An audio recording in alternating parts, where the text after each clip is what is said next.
সেনাপ্রধান এবং ডক্টর ইউনূস অনেকটা কাছাকাছি সুরে চমৎকার দুইটা ইঙ্গিত দিয়েছেন, কিছু ইঙ্গিত দিয়েছেন, বিশেষ করে নির্বাচনের তারিখ ঘোষণা বিষয়ে। এবং বাস্তবতা যাই হোক, সেনাপ্রধান এবং ডক্টর ইউনূসের সুর প্রায় মিলে যাচ্ছে এবং বিএনপি জামাতের প্রত্যাশাও কাছাকাছি ভাবে পূরণ হতে যাচ্ছে।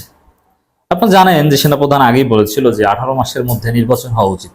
হতেই হবে এটা না, তার একটা মতামত, হওয়া উচিত, should be, not must be.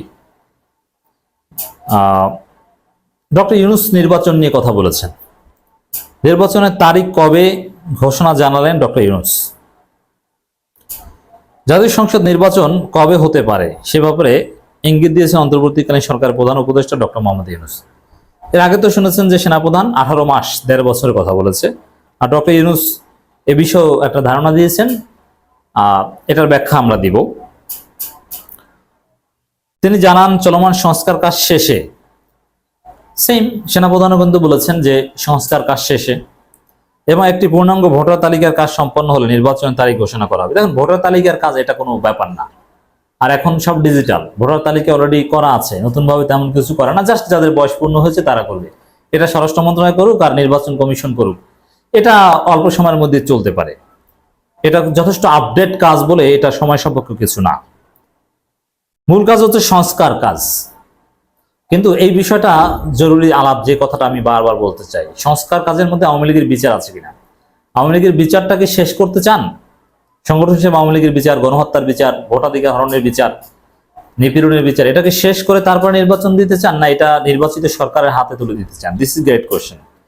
তবে আমাদের দাবি, এই বিচার কার্যক্রমটা এই সরকারকে শেষ করতে হবে, আওয়ামী লীগের একটা দফা করতে হবে, দেন ইলেকশন।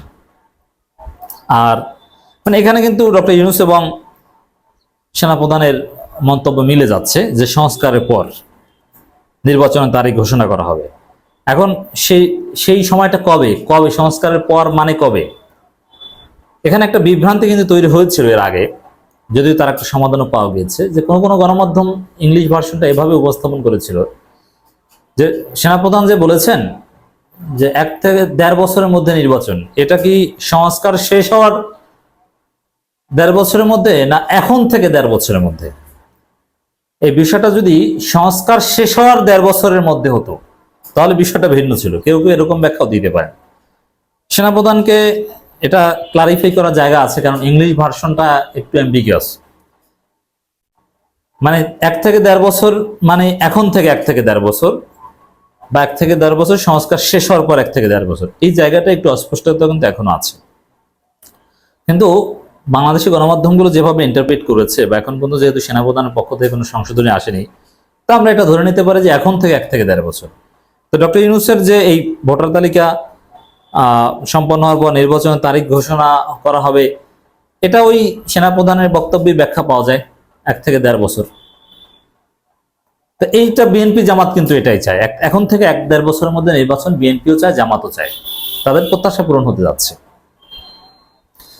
জাতিসংঘের সাধারণ অধিবেশনে যোগ দিতে নিউ ইয়র্কে সফররত প্রধান উপদেষ্টা স্থানীয় সময় মঙ্গলবার, বাংলাদেশ সময় বুধবার সকালে জাতিসংঘের সদর দপ্তর আন্তর্জাতিক মুদ্রা তহবিল ব্যবস্থাপনা পরিচালক ক্রিস্টলিনা জর্জিভার সঙ্গে বৈঠক করেন। বৈঠকে অধ্যাপক ইউনূস বলেন, বেসামরিক প্রশাসন, পুলিশ, বিচার বিভাগ, দুর্নীতি দমন ও সংবিধানে গুরুত্বপূর্ণ সংস্কারের সুপারিশ করার জন্য তার সরকার যে 6টি কমিশন গঠন করেছে সে সম্পর্কে কথা বলেন। তিনি বলেন, কমিশনের সুপারিশ নিয়ে সরকার রাজনৈতিক দলগুলোর সঙ্গে আলোচনা করবে। সংস্কারের বিষয়ে ঐকমত্যে পৌঁছানো এবং ভোটার তালিকা তৈরি হলে নির্বাচনের তারিখ ঘোষণা করা হবে। আইএমএফের প্রধান এটার ব্যাখ্যাটা তো বেড়ে, নির্বাচনের তারিখটা আসলে ডক্টর ইউনূস কবে মিন করছেন, 1 থেকে 1.5 বছর। তবে আবারও বলবো যে এই ক্লারিফিকেশনটা আরেকটু স্পষ্ট হওয়া উচিত যে 1 থেকে 1.5 বছর যে সেনাপ্রধানের ব্যাখ্যাটাই ডক্টর ইউনূসের বক্তব্যের ব্যাখ্যা, এরা আলাপ আলোচনা করেই এটা বলেছেন। এখন সেটা এখন থেকে 1 থেকে 1.5 বছর, না সংস্কার শেষ হওয়ার পর 1 থেকে 1.5 বছর, এটা আমার মনে হয় আরেকটা বক্তব্য সেনাপ্রধানের কাছ থেকে আসা উচিত। আইএমএফের প্রধান নির্বাহী এসব উদ্যোগে তার সমর্থন জানিয়ে বলেন, আইএমএফ বাংলাদেশ সরকারের জন্য আর্থিক সহায়তা দ্রুততর করবে। ক্রিস্টলিনা জর্জিভার বলেন, তিনি বাংলাদেশে দ্রুত একটি আইএমএফ দল পাঠিয়েছেন এবং এই মুহূর্তে সেটি ঢাকায় অবস্থান করছেন। দলটি আগামী মাসে IMF পরিচালনা পর্ষদের কাছ থেকে আমাদের প্রতিনিধি দল প্রতিবেদন দাখিল করবে। এগুলো নিয়ে তেমন কোনো উদ্বেগ উৎকণ্ঠা বা চিন্তার কিছু নেই। IMF, বিশ্বব্যাংক, যুক্তরাষ্ট্র বা পশ্চিমারা ডক্টর ইউনূস সরকারের পাশে জোরালোভাবে আছেন এবং তারা সহযোগিতা করবেন। তাদের আকুণ্ঠ সমর্থন ডক্টর ইউনূস পাবেন। যাই হোক দর্শক, আমরা পরিশেষে বলতে চাই এটা যে ডক্টর ইউনূস এবং সেনাপ্রধান উভয়ের বক্তব্যের সার কথা এটাই যে আগামী 1 থেকে 1.5 বছরের মধ্যে নির্বাচন হতে পারে। তো আমাদের কথা 1 থেকে 1.5 বছর করেন, আর 2 বছর করেন, আর 2.5 বছর করেন, কাঙ্ক্ষিত সংস্কারটা আগে করতে হবে। এ বিষয়ে অবশ্য সমস্যা নেই, সরকার এটাই করতে চায়, কিন্তু এর সাথে এই কথাটা নিশ্চিত করতে হবে, অ্যাড করতে হবে এখন থেকে, এটা আমাদের দাবি যে আওয়ামী লীগের বিচারটা কে করবে। সংগঠন হিসেবে আওয়ামী লীগের বিচার, আওয়ামী লীগের গণহত্যার বিচার, জুলাই আগস্টের গণহত্যার বিচার এবং 14, 18, 24-এর ভোটাধিকার হরণের বিচার, এটা কে করবে? এইটা এই সরকারকে নিশ্চিত করতে হবে, এটা আমাদের দাবি।